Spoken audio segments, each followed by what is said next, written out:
It's a Trev Stone show, you need a veteran, a pro whose head is in the know. Reppin' Michigan cold, Upper Peninsula bruh, but worldwide listeners, 1 million views on the internet on Pro Sports Extra. Dishing it with the ghost who's interviewing us 12 years old.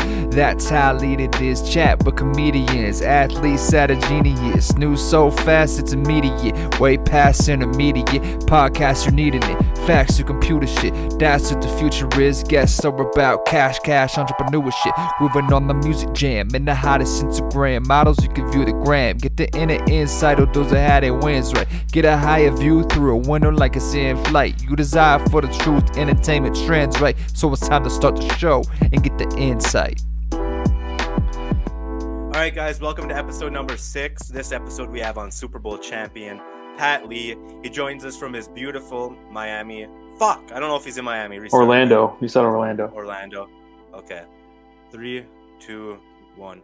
All right, guys, welcome to episode number 6. We have on Super Bowl champion Pat Lee. He spent time with the Packers, Lions. I don't know if he played anywhere else, but he was an awesome guest, and I think you guys will really enjoy this. He joins us from his wonderful, beautiful Florida home. The outside is unreal, so if you're watching on video on YouTube, you'll enjoy that, and if you're not, go watch it on YouTube because the outside of his house makes me very jealous because I'm sitting outside and I'm in snow, and he's outside in the warmth. So Pat Lee was an awesome guest. I hope you guys enjoy, and if you do, be sure to leave a like, comment, rate, subscribe 5 stars, and follow us on social media. Enjoy. All right, guys, and now we got Super Bowl champion Pat Lee on the show. Pat, thanks for joining us. Thanks for having me, fellas. Thank you. How's your quarantine going, bro? This stuff's pretty crazy right now. What are you up to? Man, it is crazy right now. But, I've been enjoying the time with my family right now, spending a lot of time with them. I've been doing the teacher stuff. I'm not built to be a teacher, but... You're a teacher now?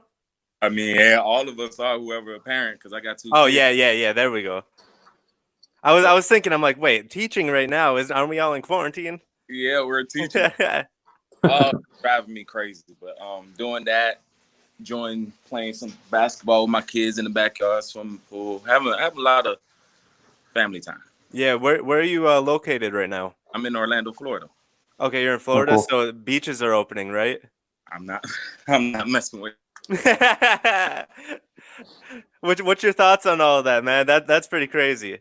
Nah, if you're gonna go to the beach, just stay away from Stay there? Yeah, stay at the beach if you're gonna go there. Stay over there and stay away from people because that's crazy. You need to stay home and stay healthy. Everybody should do that right now. Right. What's life been like so far after football, bro? It's been crazy, because I always feel like I got that itch to play, but yeah, I had my injuries and stuff what slowed me down a lot, and that's what stopped me. But it's going awesome.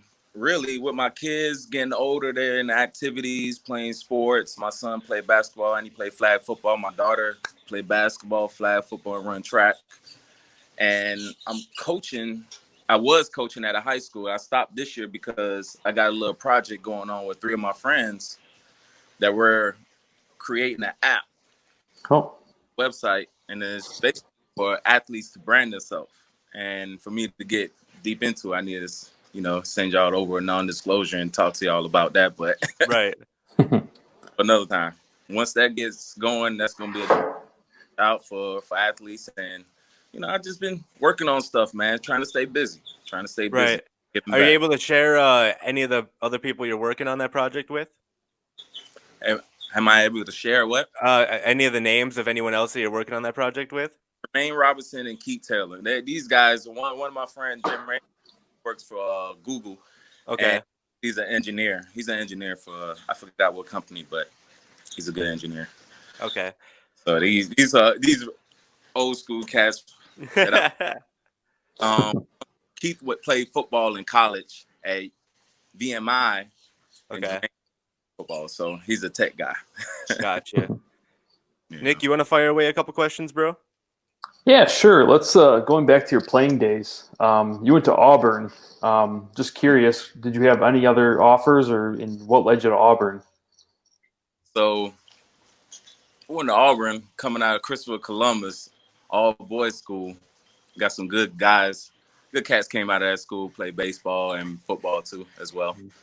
And got to Auburn, also did track. When I got to Auburn, it wasn't that far of a drive for my family.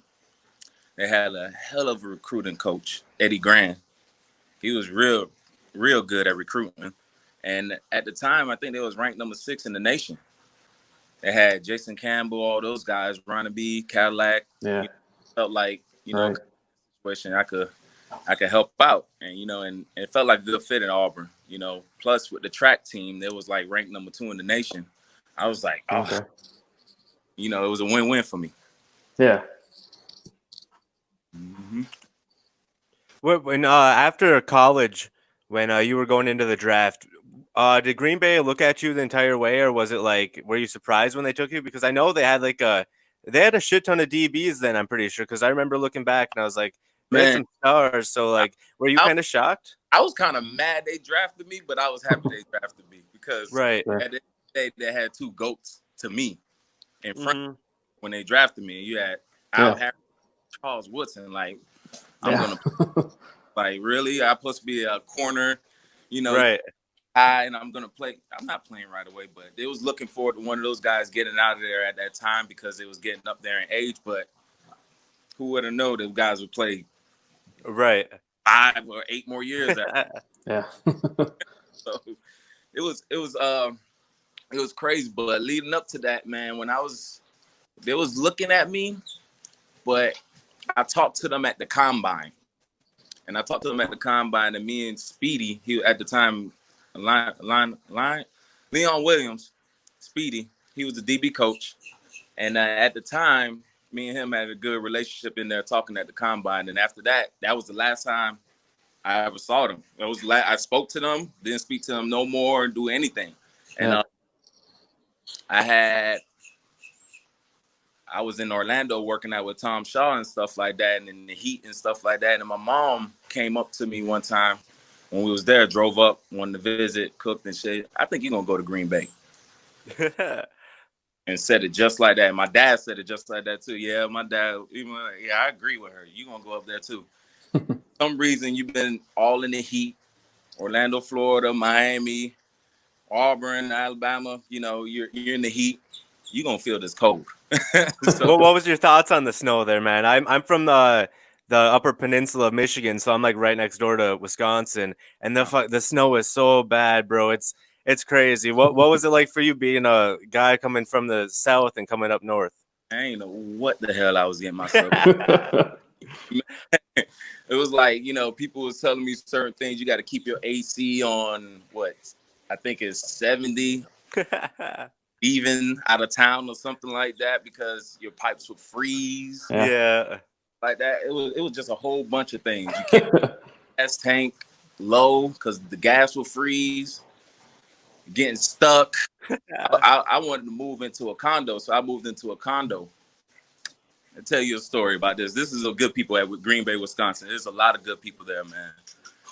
It was like 5 a.m. It was like a winter storm. And if you late, that's like, I think it was $9,500 fine. Wow. If you're late.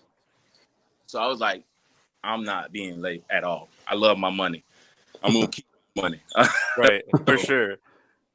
I woke up early, winter storm, whatever. I woke up early, like 5 a.m. Coming out the garage, because they had like an underground garage. So coming out the garage, I open up the garage, and I see nothing but snow fall. I'm like, oh, shoot, but I got to go because I got to get to practice. I'm driving up, and all of a sudden, stuck. So my truck is sliding over to a wall, and I'm like, oh, my gosh, I'm not even going to make it to practice. This is going to be over with. I'm going to get fined. I'm going to be late, $9,500. If I miss, I think it's like 15,000 or something like that. I don't know, but like, I hope I don't miss. And all of a sudden I see 3 people come out of nowhere in some gear with shovels and shit. I thought I was about to get, robbed. I'm like, I'm about to get out the car and like run. Like, no, we got you. Stay in the car. I'm like, yeah. got me for what? And I'm like, oh, and then I'm like, nah, we're gonna get you out. We're gonna get you out. Help. She was like, no, you need to stay in. We're gonna get you to practice. And they was out there helping athletes get to practice. So That's awesome. Shovel me out, pushed the truck, helped me out, got stuck. I was on time. As much as I hate the Packers because I'm a diehard Lions fan, that's a pretty good story. Yeah. Oh man, the Lions. That was a good place, man. I love that place when I played there for a few games. You were there under Schwartz, right? Yeah, good coach. What was your thoughts on him? Because we had Stefan Logan on this series of podcasts too. Stefan's a dope guy. He's been on a few times, and he kind of has mixed feelings on Schwartz. What's your feelings on him, man? I thought he was a good guy. He was a good D coordinator. Same thing that Stefan said. That's all I can say. I thought he was still good at D coordinator, and then I think Gunner was at the time there too, the Hall of Fame coach. Yeah, and it was two good guys. It's just the other stuff. It was good guys. Were you on the team during that Harbaugh and Schwartz handshake? No, you weren't. Yeah, okay. I think that was 2010. That was 2010. Yeah. Well, that was funny. Them dudes doing that. Hey, they competitive. You had an incident too, right, in the Lion Packer game. But how did you get suspended or did you get kicked out of that game? Because that was pretty weak. $15,000. I got fined for that. Damn. Oh, wow. $1,000. I got ejected from that game Thanksgiving Day. And that was pretty weak. I remember there was like two Lions. I'm a Lions fan. And I'm sticking up for you right now. That's how you know that there was something going on there. That was pretty weak. There was like two Lions players draped all over you. What? Yep. They was holding like like it was. I was at Gunner.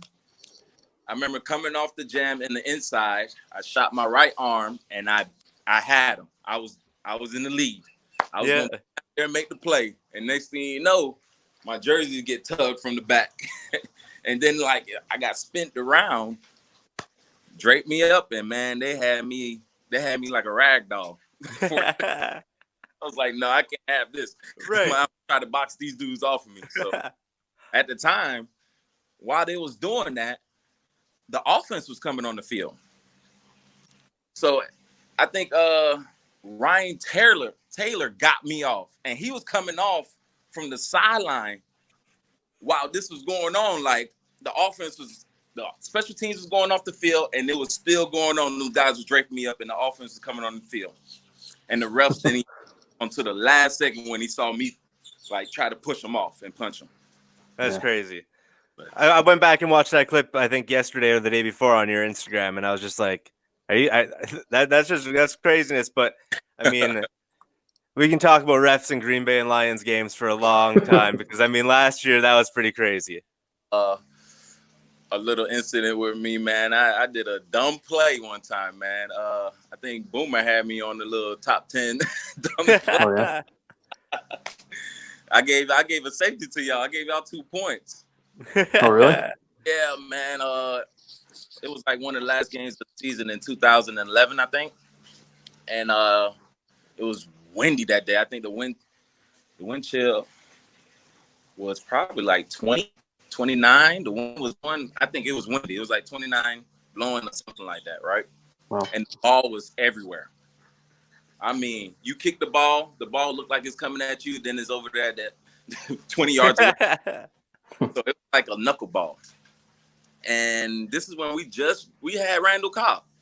Randall Cobb was doing all the return all year. You remember his first kickoff return during that season was against the Saints. Yep. To the touchdown.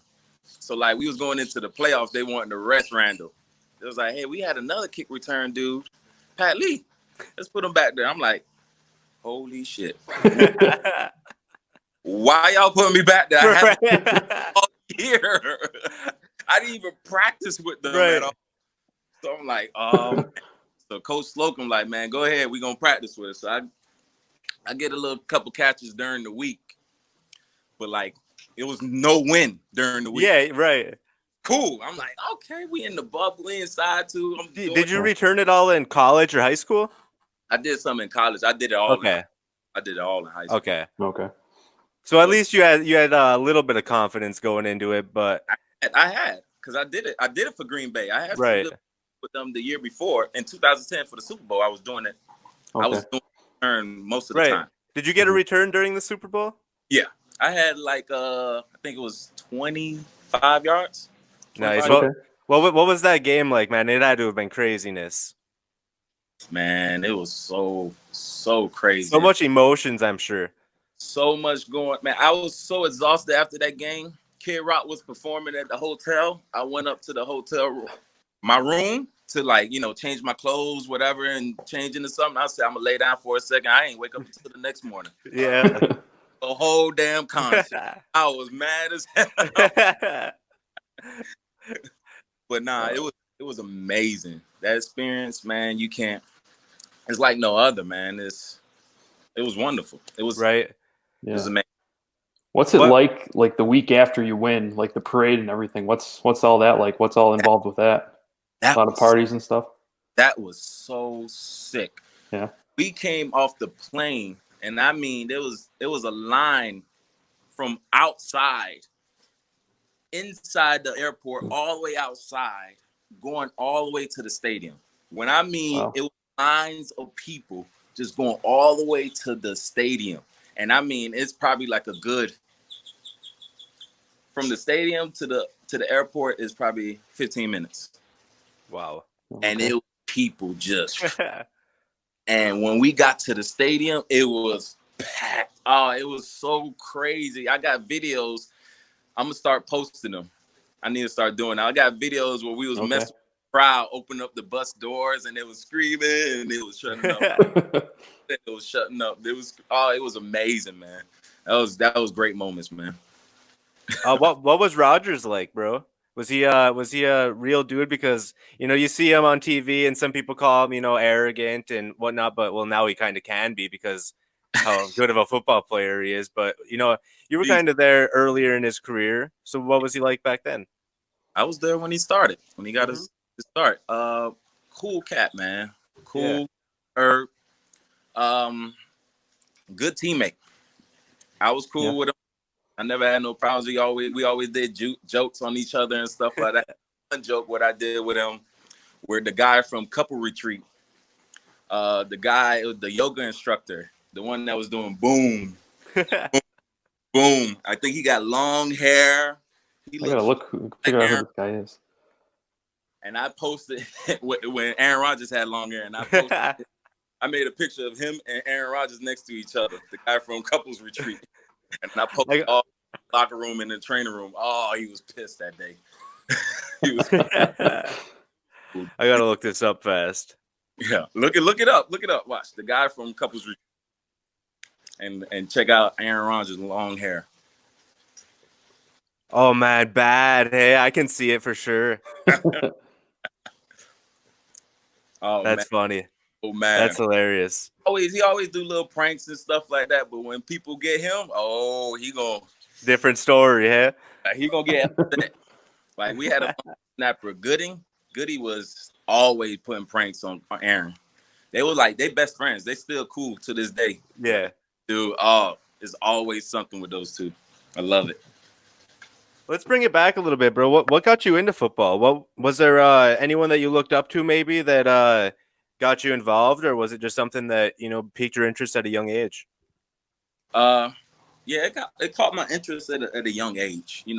I had you got guys like DBs and stuff like that, like Deion Sanders, of course I looked up to, but like introducing me to football, it was something that I wanted to do, and I wanted to go far with it, and I felt like I was always an underdog at the time too, especially in Little League football, where fastest player on the team, but I played center and nose guard.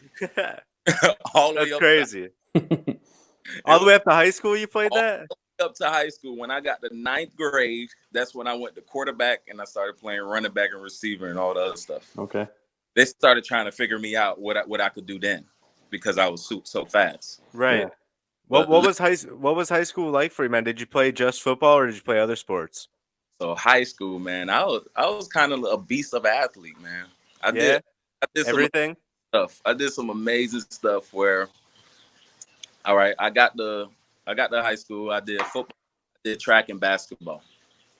I won states in track, long jump too. I jumped to 24, 8.5. I qualified for the Olympics. Oh, wow. For that. I was like number 2 in the nation or number 4 in the nation in long jump. I went to states for the 100. I went to states for the 200. I went to states for high jump. And I wasn't going to win the 100 or 200 because at the time, Walter Dix was out there running. Well, I don't know if you know Walter Dix. He got like a bronze medal in the Olympics in 2012. Gotcha. Oh, wow. If he got an Olympic medal, that'll tell you. So right. And so everybody was fighting for second. But so, you mentioned basketball. How did that go? Did you ball out? Were you a 3-point shooter? What kind of player were you? I couldn't make a damn basket. I'll dunk on you though. Yeah. Okay. I played center for coach. Okay. Center, and because I was so athletic, I could jump. I was stronger. Yeah. I could post up or I could hold the defender, whatever. I was dunking on cats that was 7 foot. Wow. No problem. Like I could put you on the phone with anybody. You could talk to them. They'll tell you I was, and I didn't in front of me or whatever. I out rebound you or whatever. Like there was a whole bunch of guys. I dunked on one dude from Miami High. He was a 7-footer, and I was on the high school sports news highlights for like 5 years straight. Wow. Did you have any college offers for basketball, or was it just football? Nah. Not even any smaller schools? Nope. No. I stopped playing my senior year. Okay. Stopped playing my senior year because my ankle. Because my coach cried, man. I'm talking about he shed tears in the locker room that day when I told him I can't play. Right. Wow.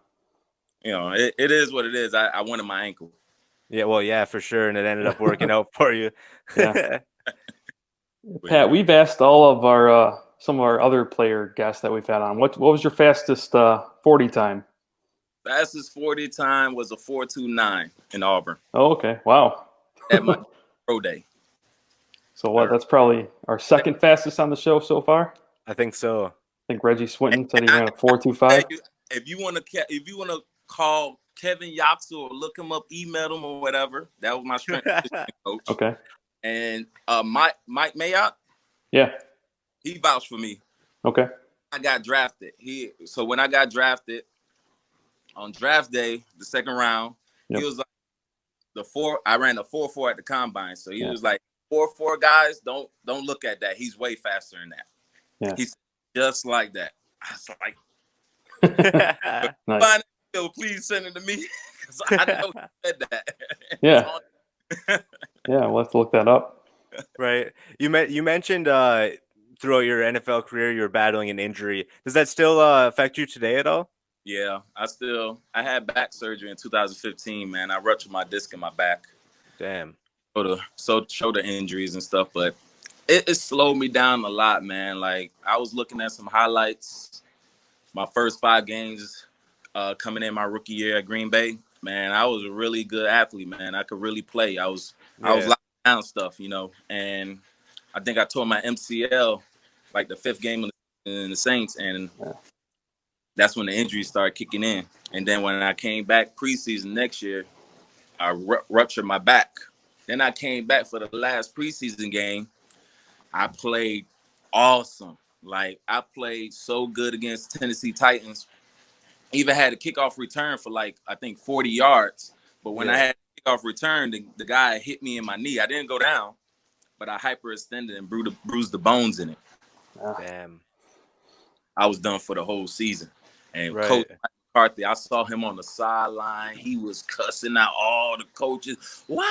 He's back there? Why is he in there? Why is he kickoff return right now? And because I just came off of my back. Yeah. Put me back there, but that's how my pat turned out. But I'm dealing with the stuff now. I'm trying to stay healthy. I'm stretching and stuff like that. I still, I have my pains here and there, but it is what it is. You mentioned Mike McCarthy. We asked you about Jim Schwartz earlier. What was McCarthy like? What was the difference between him and Schwartz? You could tell McCarthy was a head coach.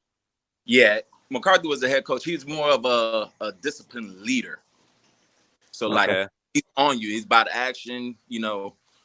Sit down. It's all about discipline. Schwartz was all laid back. It's cool. And it was certain things where I didn't like. I thought I was in the dungeon. Like, where the am I? Like, I'd never seen like this when I was in meeting rooms, like in Detroit. Yeah. Right. Laying on the table asleep. I'm like, but the coach is speaking and he's asleep. Yeah. Stuff like, but that tells you championship from. Hey, and you know what? Exactly. And I kind of want to get into that because I'm a Lions fan, and you see that kind of right now with Patricia, and he's coming in, and you got these players like, I was a big Slay fan, Darius Slay, big fan of him, but he's coming out and he's like bashing the way Patricia was, and there's other players too, but they're saying that he was like too hard on him, making him practice in the snow when they had indoor games. But at the same time, I'm looking at it like maybe this is something Detroit finally needs. They finally need that makeover and someone to come in. That was doing us like that. We was out there practicing in the snow because our games is outside. What the hell? Right, you got outside games still. Exactly. So you got to prepare for that. And he'll tell us just like that. All right, we'll probably have Tuesday indoor, Wednesday indoor. All right, we going out Thursday. We're going out Friday. All right. We probably have walkthrough on Saturday out there, outside. You just, you got to get used to it because you got to prepare. You got to prepare. And the discipline is discipline because I think Slay had it easy with Caldwell. Caldwell,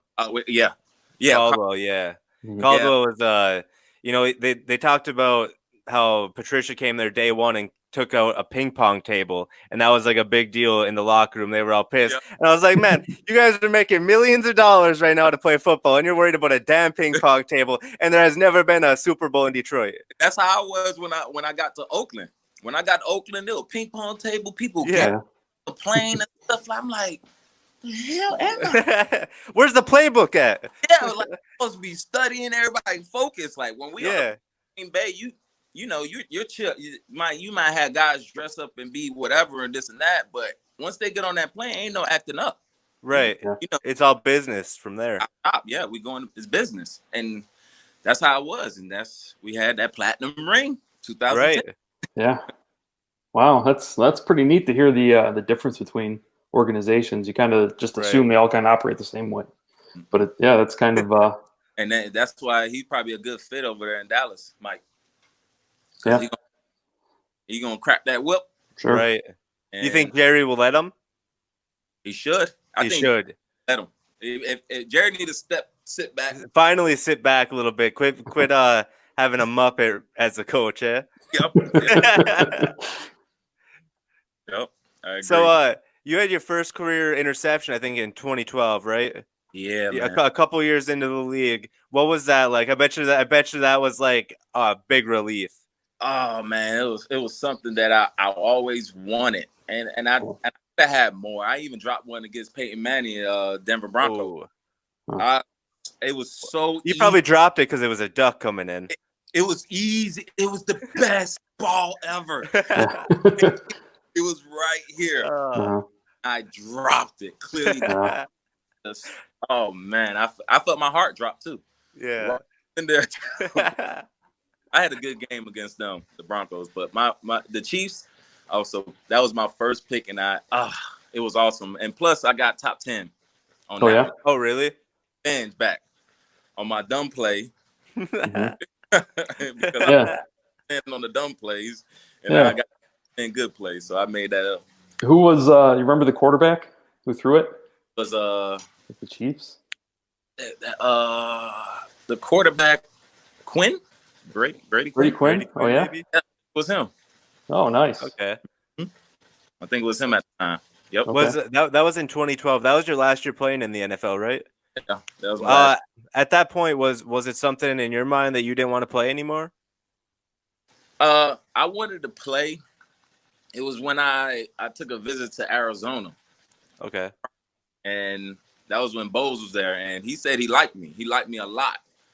But the doctors checked out my back and stuff like that, and they said no. was a wrap. And then right then and there, when the doctor told me something like, and even Todd Bowles, he even came up to me. He was like, your back was the only thing that messed up. I like you and I wanted you. right. Just my back. And it was like, from then I was like, ugh. It just, Yeah, dang. And that sucks because that 2012 year was like one of your biggest years. You know, you got the most opportunities. I think you played in Oakland and Detroit in the same year, right? yeah. And it was funny. I was playing on a slightly torn patella tendon. Oh, wow. Wow. Whole year. Jeez. I started in Seattle and with Oakland. We played Seattle. Okay. So you mentioned you had an ankle injury too in high school. Was just injuries something that have been something that stuck around? Did you have injuries when you were growing up too? Because I had a buddy of mine who was like a pretty good athlete, but he was just like injury prone, and it was like, bro, you are injured every season. In high school, no. Yeah. Mhm. In high school with football, no. Basketball, yes, because I was jumping so high and then coming down, Yeah. land on somebody. So that's what happened in basketball. But in football, I was so far advanced than everybody. It was no competition. I was knocking people out the way. And college, my first few years was kind of rough for me. I went through 3 D coordinators at Auburn. Damn. So, Gene Chizik, Coach Gibbs, and Will Muschamp. That's crazy. Yeah, 3 D coordinators. And Coach Chizik wanted me to come in because he was my first D coordinator, and he was the DB coach, and he wanted me to like play, but I wasn't ready. Like I was like physically, I came in 170. I was not ready, but thanks to Coach Jocks, he got me ready. I ended up jumping up to 195. By the time Christmas came around, I was like 195 with muscle and all that stuff. But that's when growing. Sure. And I wasn't ready. Next year, played a little special teams and stuff like that. I was redshirted, so I played a little bit, whatever. And Chizik left. He went to Texas, got a national championship over there. I think with all those boys at that time. Michael Huff was his Jim Thorpe DB at the time too. Right. And Coach Gibbs came in. Gibbs was 1 year. I played for him, and we had our ups and downs. And I started like first 5 games for him, and then I messed up my knee, or I had tendonitis in my knee. And he found an opportunity to bench me for the rest of the year because I could play tendonitis and stuff like that. But he benched me, and I ended up playing nickel. Then Will Muschamp came in, and he was the coach that, because like Gene Chizik was more, hey, if you ain't around, hey, you're soft. You're as soft as my pecker. He'll always say that, always get on you. Hey, you know what? You are. You know what? He always say stuff like that, and he'll if he's done with you, he's done with you. Coach Gibbs was like, it felt like he was more sneaky and get in and out. And that's how he did Auburn. Like he went 1 year and got out and went back to the Chiefs. And Coach Muschamp came in like, you mother. And then that's what I needed. Right. I'm like, oh, shoot. He lined me up. Yeah, he elevated you for sure. So it was like, hey, you play like this, you gon'. And then we was playing like the way he was coaching, like wanting us to go. Right. So, that's why we was like top 5 and not, yeah, you believed in what he was preaching too. Exactly. Yeah. Gave it to him. So he was the perfect coach for me, and I played for him. I started for him, and he knew what he was talking about. I was a man corner. I was locking down. Yeah. I was locking everybody down. Hell yeah. And I'm talking about, it was awesome. Coach Muschamp was the best coach I had, man. For sure. Okay. During your college days, what did you were you a partier or no? Man, so in 2004, I'm about to go. All right, so in 2004, we went undefeated, right? Yeah. Auburn. We played LSU, and that's when Courtney Taylor caught the touchdown in the back of the end zone to win the game against Jamarcus Russell and all those boys. It was like a big ranking game. Right. And crazy. And I got messed up that game after the game. I got so messed up. I remember somebody told me, man, you was asleep on the stage. And the club you was at. So I was like, all right, I can't do that no more. So I stopped for 4 years. So I stopped drinking for 4 years. I wasn't much of a partier like that. I was more of hanging out with the fellas. Yeah.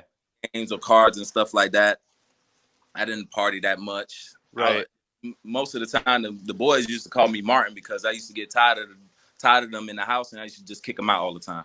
Like, y'all get out. It's my time. I wasn't much of a partier like that. I like, and at home. I'll play video games sometimes too, a lot. Right. What about nowadays? Now do you party at all? Or is it video games? I play video games. I got Call of Duty. I'll be on that Call of Duty right now with my son. Yeah. Yeah. We're on Warzone right now, so we be doing. Have you been watching Netflix at all? Yep, I watched. You watched Tiger King? Dude, that was crazy. Bro, that's like everyone's reaction, dog. It was crazy. So what's your thoughts? Did Carol Baskins kill her husband? She killed him. Yeah. Yep, she did it.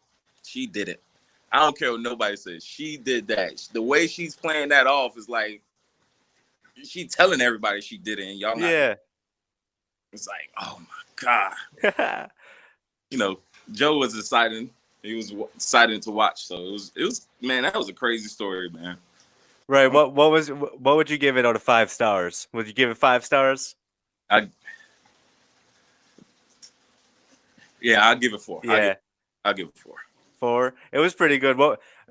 Reggie Swinton, we had him on a podcast this series, and he said basically the same thing, and he was like, you wouldn't catch no black dude being out there. And then like the worker, her arm got bit off, and then she goes back to work like the same week. Who does that? A crazy white person? She's not even getting paid like that from right. Joe. I'm gonna pay her. Why? It's just craziness. Man, that was crazy. You watch anything else on Netflix? Any other series? I'm on Money Heist right now. I'm on that right now. Okay, I haven't watched that. What's that about? They heist in the bank. Okay. Yeah. So it's like some British, like big time. They print money, and they print money for themselves without the trace. Yeah. Printing like up to like 2.6 billion or something like that for themselves, and it's like they're inside the bank the whole time for like days, and they're confusing the cops. But it's pretty good. Right. My son out here, and that's why I'm keep looking back, and my dog keeps running through. Oh, your dog? You got a nice view right there. Yeah. Backyard with pool. Oh, nice. Magic. Come here, boy. What kind of dog do you have? Oh, nice. French Bulldog. Nice. Yeah. So we went over Netflix. We went over some of your career. Let's jump topics a little bit here. Let's talk about the XFL right now. I don't know if you saw this, but the XFL is like folding, and the commissioner's actually suing Vince McMahon. Yeah, so I didn't read up on it, but it's pretty crazy. Do you think that a football league like the XFL could work? I think if the NFL helps out with it, they should. Why wouldn't they want a development league? Then you have more athletes on the side right there, which you could pick up. Right. So, if they're not going to help out with it, it's not going to work. No. Nobody's going to watch it. Right. Did you watch any of the games? No. You don't know who to watch. You're like, I don't know. So I didn't like that. When I was flipping through the channels, I tried to stop on it and watch that because I know Moss was the LA coach at the time, so I was watching him. Yeah, so did you watch any of the kickoffs or the kick returns? No. They had like a different setup. I was going to ask you about it, but if you didn't see it, then it was pretty cool though. It's a little safer than the normal kickoffs, and seeing there's like less kickoffs now, they like force you where you have to kick it like to the guy, so that's kind of cool. Dude, I was around the time when they was doing that wall. Kickoff return. When they were doing that wall, you had to do Yeah. so you had to run through them. Yeah. I got one story for y'all. And I don't know if you can pull this up. This is in 2003. Yep, 2003. We had Brandon Jacobs. Like Brandon Jacobs was at Auburn. He was my roommate. Yeah. Okay. And he was like the fourth string running back. Yeah. Like it was Cadillac, Ronnie Brown, Trey Smith, and Brandon Jacobs. Wow. And Brandon Jacobs was on kickoff. And he ran a 4.4. Yeah. 260. Yeah. So he's going down. We playing Vandy. And he's going down on kickoff. When I mean he ran full speed at the wedge and hit this that dude last play ever. Wow. They stopped. The ambulance came out. They had I think that dude broke his neck, man. Wow. Like ridiculous. Like if you think about it, a guy running a 4.4, 260, running at you full speed, and you're holding hands with your teammate, and you gotta right. take it. Yeah, that's not fun. If you could find you could find that video. Yeah, Sure. we'll We'll definitely look have that to dig that up on YouTube or something. Yeah. Nick, you got some more questions you want to fire away, bro? Yeah, I have one more. College or pro, who was the toughest receiver you ever had to guard? I'll say Percy Harvin. Oh, yeah? Reason that I made my money off of him. Like everybody knows who Percy is, and especially in Florida. When he was playing at Florida, I was covering him, and he had good plays against me, but he didn't score against me, and I shut him down. I had good plays against him. So right. we was going back and forth, but like I had the up on him because he ain't score. He ain't do his thing. So right. And he ain't had that much yards on me. He had 2 catches. That was it. Oh, wow. Nice. So it was catches, but it was 2 big catches, but no. But it's still only 2 catches. Yeah. Do you have any other fun stories you'd like to share? Any locker room stories? Oh man, I don't know. I'm sure you got a bunch up there in your noggin, but is there any that come to mind? That now. Oh no. I can't. It can't come off the top. Right. What's your thoughts on Roger Goodell? Man, he took a lot of my money. Yeah, he did. Yeah. I think they need to leave disabled people alone. The ones that are injured and stuff like that, they need to help them out. The retirees and stuff, because some of these guys are suffering, man. Right, bad. A lot of pain and stuff like that. And at the end of the day, we're sacrificing our body for y'all. Right. These head guys, like, if you don't have us, what you have? Right.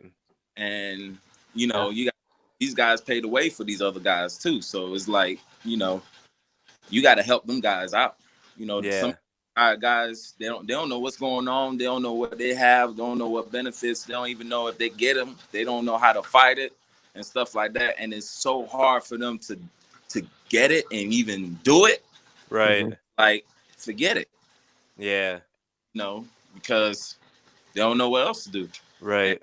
They need to figure a way how to do that. He need to figure a way how to step up and help the retiree guys more. Yeah, I can definitely agree with that. What's your thoughts on the marijuana policy in the NFL? The no weed. Do you think they should allow it? I think they should allow it because didn't they change that in this new CBA? I thought they changed it. I think they might have changed it. Yeah.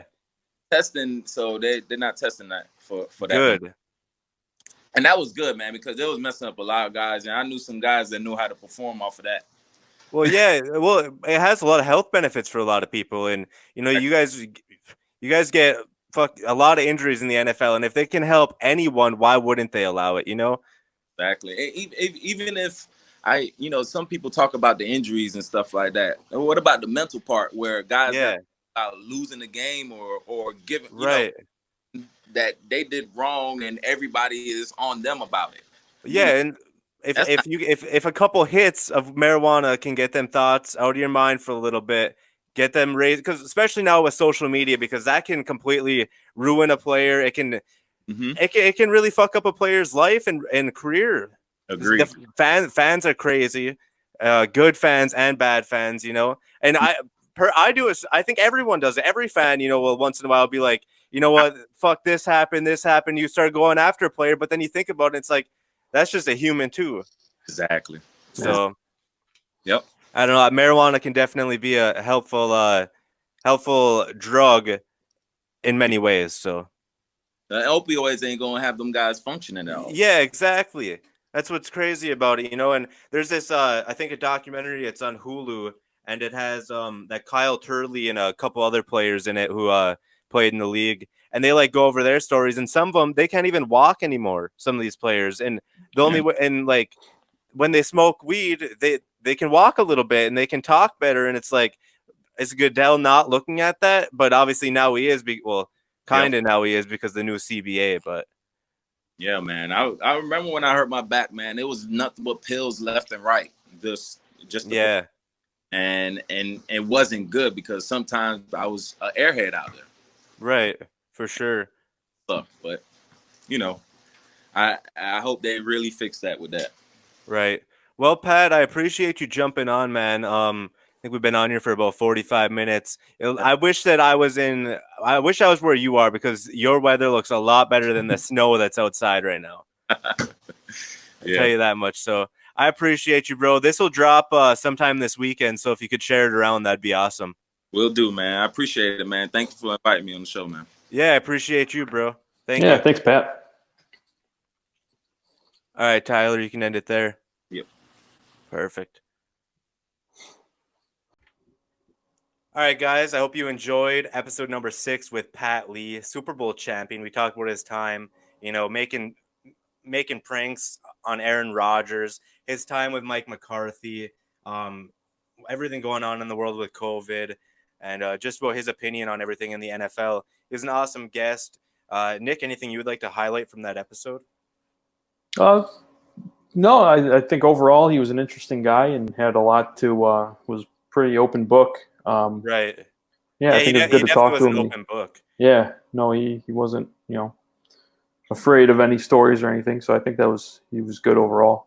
Yeah, we definitely shared some awesome laughs with him. So, guys, if you enjoyed that episode with Super Bowl champion Pat Lee, go back if you haven't already. Listen to past episodes. We had on R. Kelly's attorney, Douglas Anton, sports agent Brittany Gilman, pro wrestler Dylan Bostic, Stefan Logan, John Brankus, and now Super Bowl champion Pat Lee.